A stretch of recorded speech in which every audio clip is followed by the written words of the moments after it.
Bonjour, c'est Cryptoly, j'espère que vous allez bien en ce dimanche 3 décembre 2023. On se retrouve aujourd'hui pour parler de BTC, mais pas que, on va parler aussi d'altcoin, parce que ça va être vraiment très important au moment où on se retrouve sur un BTC qui a cassé les 39 000 $ et qui est en train d'attaquer doucement, tendrement, les 40 000 $. On va parler d'un BTC à 42 000 et de 51 000 qui sont mes targets, on en discute tout de suite.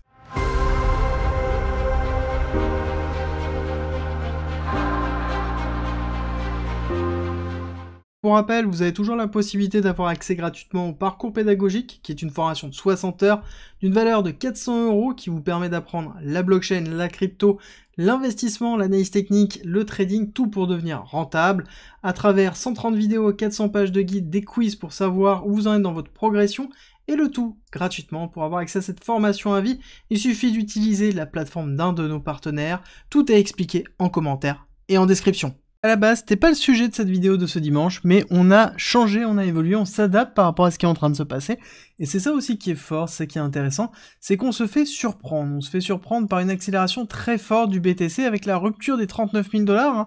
39 000 $ qui, à la base, étaient censés tenir ici, dans lequel on avait un niveau très fort, ce que je vous expliquais principalement hier. On voit qu'on a liquidé absolument tout en une seule et unique bougie. On voit qu'on est en train de retravailler les parties hautes et on voit qu'on n'a quasiment pas de liquidités qui sont formées autour des 40 000. Donc ça veut dire que, en effet, il y a de moins en moins de shorters qui sont en train de se positionner et on a atteint l'objectif 1.1, ici 39 700 pile poil, qui était l'objectif donné par cette impulsion haussière et ce retracement qui nous donne en fait cette impulsion haussière ici. D'accord, donc pour moi on a un premier objectif qui est très fort et qui permet de casser vraiment les 39 000 qui posaient problème et dans lequel on a un nouveau support maintenant pour pouvoir retravailler. Alors du coup la question qu'on va se poser, ça va être quelles sont les prochaines targets. Les prochaines targets, je vous ai déjà donné un petit peu, vous les connaissez, le 1.1 ici des 42 900 sur le CME qui représente l'accélération haussière et le retracement qu'on a eu, donc première impulsion, retracement, latéralisation, deuxième accélération, en objectif 1.1, 42 900, dans lequel en plus on a de l'imbalance qui se trouve ici, donc qui est tout à fait cohérent, qui est l'imbalance qui a été créé par la chute de Terra Luna, donc un niveau très important. Deuxième niveau très important, c'est le 1.618 de la prolongation ici que l'on connaît, d'accord. Troisième vague, pour aller chercher le 1.618, les 51 500 dans lequel on irait donc récupérer toute la liquidité qui a été laissée avant Terra Luna, donc toute cette zone d'euphorie dans laquelle on disait qu'on tenait la partie basse et qu'on était dans un super cycle, et donc derrière il y a beaucoup de liquidité avec une grosse partie d'imbalance qui se trouve aussi ici dans une petite time frame, notamment en daily où on a pas mal de zones qui sont intéressantes, donc 51 500. Donc pour moi là actuellement la rupture vraiment des 39 000 ouvre la voie à cette target des 42-43 000 qui va être vraiment une target très importante. Je vous rappelle toujours que ce qui se passe actuellement, la rupture qu'on a eue ici des 32 000 a été entraînée par la mise en place de rumeurs autour de la validation de BlackRock et que justement, là actuellement ce qui est en train de pousser c'est quoi? C'est de la pure spéculation. On le voit très bien ici, l'open interest est en train de se stabiliser alors qu'on a une accélération et qu'on a eu ici une baisse de l'open interest sur notamment Binance dans lequel on a eu une partie de liquidation des shorters qui étaient en position, on a une augmentation du funding rate et surtout quand on regarde le Kingfisher, on voit bien que le perpétuel dans le CVD est bien agressif et en accélération, et c'est le précédent top, et on voit bien qu'on est en train d'aller chercher le suivant. Donc au niveau du CVD, uniquement perpétuel quasiment, gros levier, hein, on le voit bien ici au niveau des leviers, et on le voit bien ici au niveau de la liquidation, où généralement ici on a une augmentation du nombre de leviers et de liquidation, donc ça sous-entend que c'est un mouvement qui est purement spéculatif, basé sur le perpétuel. Est-ce que c'est mauvais? Clairement non, dans tous les cas nous sommes dans un magnifique flux haussier que l'on accompagne, on a la chance d'aller casser les 39, potentiellement d'aller chercher rapidement les 42 000, et justement le but c'est d'aller le plus haut possible de façon à ce que si jamais on est vraiment dans un buy the rumor, sell the news, qu'on ait un retracement le moins fort possible, et donc derrière le moins de liquidation possible. Pourquoi? Parce que l'intérêt aussi derrière, c'est de ne pas faire peur. Si on a quelque chose qui monte à 51 000, 52 000 et qui redescend à 18 000, vous imaginez bien que ça va pas forcément bien se passer en termes de nouvelles et en termes de réglementation. Il faudrait qu'il y ait quelque chose qui soit beaucoup plus lissé, oui, avoir une forme de sell-off, mais plus on monte haut, plus le sell-off va être contrôlé et contrôlable, et c'est ça qui va être important à vérifier. Là-dessus, il y a deux éléments à prendre en considération. Un, il ne faut pas être ni blanc ni noir, il faut impérativement être les deux, d'accord? Il faut ne pas avoir un biais uniquement haussier ou uniquement baissier. Il faut systématiquement avoir la vision de la pièce qui a deux faces, dans lequel il y a une face haussière et une face baissière. Il y a deux probabilités qui se jouent systématiquement à chaque moment, et vous devez être préparé pour le reste. Si vous suivez la chaîne, vous commencez à avoir vraiment l'habitude de ce discours, mais c'est vraiment très important. D'autre part, n'oubliez pas qu'on est en train de miser sur le temps. On n'est pas en train de miser sur un prix, on n'est pas en train de miser sur une nouvelle, on est en train de miser sur une temporalité. La temporalité de quoi, vous allez me dire? Bah, tout simple, de la validation de l'ETF. Clairement, on sait qu'il sera validé. La question du quand est vraiment très relative. C'est pour ça que pour moi, on continuera à pousser tant qu'il n'y aura pas la validation officielle de l'ETF. Et là, à sa validation, on aura la réponse, si on a vraiment un sell-off ou non, ou si, justement, on a un ajout de liquidité et un import de liquidité qui provient vraiment de l'ETF et qui continue à pousser le BTC très haut. Imaginez bien que d'ailleurs, dans ce scénario-là, si jamais on était dans une validation de l'ETF en, du coup, janvier, d'accord? Donc 10 janvier, avant le 10 janvier, ça sous-entendrait que si on continue à pousser comme on le fait là, on serait dans les alentours des 46, 48 000 $, et que si on a, hop, on serait quelque part par là, tac, 46, 48, et donc, ça sous-entend que dans cette période-là, à partir du moment où on aurait la nouvelle, on aura un afflux de liquidité. Ok, si on a la totalité des ETF et un afflux de liquidité qui est relativement conséquent, ça sous-entend que si on regarde la partie spéculative pure de la fausse rumeur, d'accord, qu'on a eu la fausse rumeur, on a eu une bougie qui a fait plus 10%, moins 10% dès que ça a été invalidé, mais donc du coup ça sous-entend qu'on a quand même plus 10%, ça sous-entend aussi que si jamais on a la partie spéculative plus l'ajout de liquidité provenant du marché traditionnel, on irait chercher assez rapidement des targets très hautes. Je pense qu'on irait facilement aller chercher un 30% et aller retester les 60 000. Pourquoi?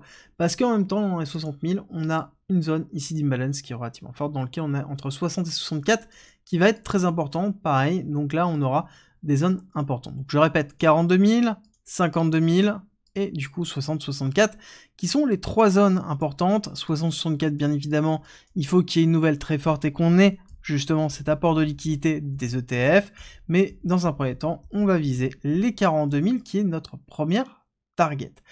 Aussi, il faut impérativement accepter le flux haussier, d'accord? Il ne faut pas considérer que on est dans une forme de FOMO, qu'on a loupé le train, et que justement, c'est la fin. Alors, on va juste passer sur celui-là pour avoir une meilleure visibilité.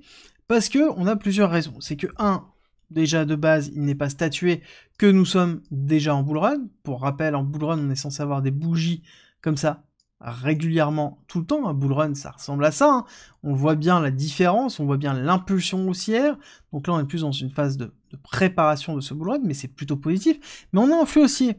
Et justement, on n'a pas besoin de FOMO dans ces parties-là. Si on a préparé, on est déjà exposé. Si on vient d'arriver sur le marché, ben on commence à s'exposer.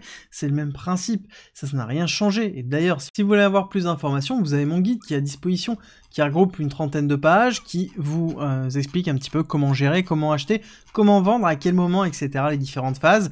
Et ça, c'est gratuitement. Le lien pour y accéder est disponible en commentaire et en description si ça vous intéresse.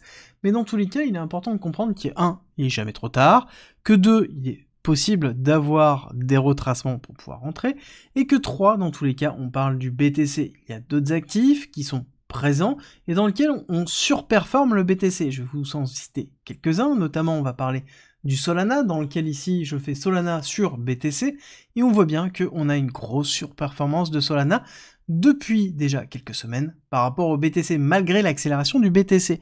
Et on en a d'autres qui sont en sous-performance, comme par exemple Ethereum.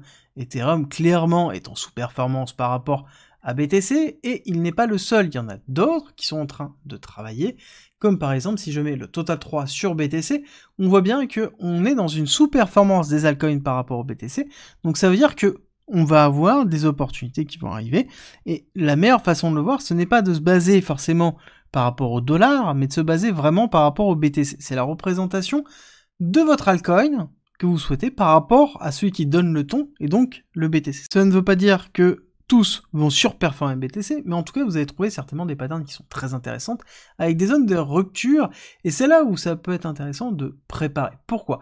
Parce que là, on a eu une grosse accélération du BTC, d'accord? On a retesté, cassé les 39, potentiellement les 40, voire potentiellement les 42. Quand on arrivera dans cette zone de léthargie qu'on a pu connaître ici, dans ces deux typologies de bougies-là, ou cette bougie-là, c'est la zone dans laquelle on aura certainement des altcoins qui vont reprendre le relais et pousser. Est-ce que ça va être le cas d'Ethereum?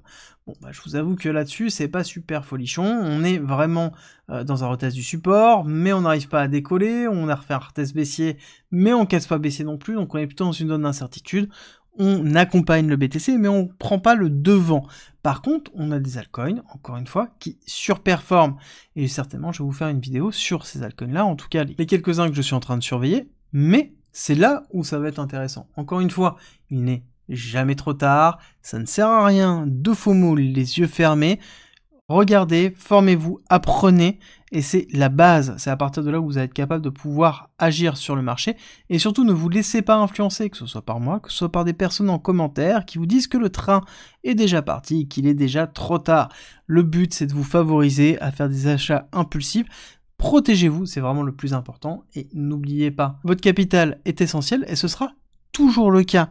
Protégez votre capital, c'est comme ça que vous allez pouvoir justement investir si vous n'avez plus de capital, et que si vous achetez au mauvais moment, de la mauvaise façon, non formé, sans avoir conscience des risques, ça peut être fatal. Et donc prenez le temps d'analyser, il n'est pas trop tard, on a dans tous les cas le temps. Le bull run et les personnes qui sont censées arriver ne sont pas encore arrivées.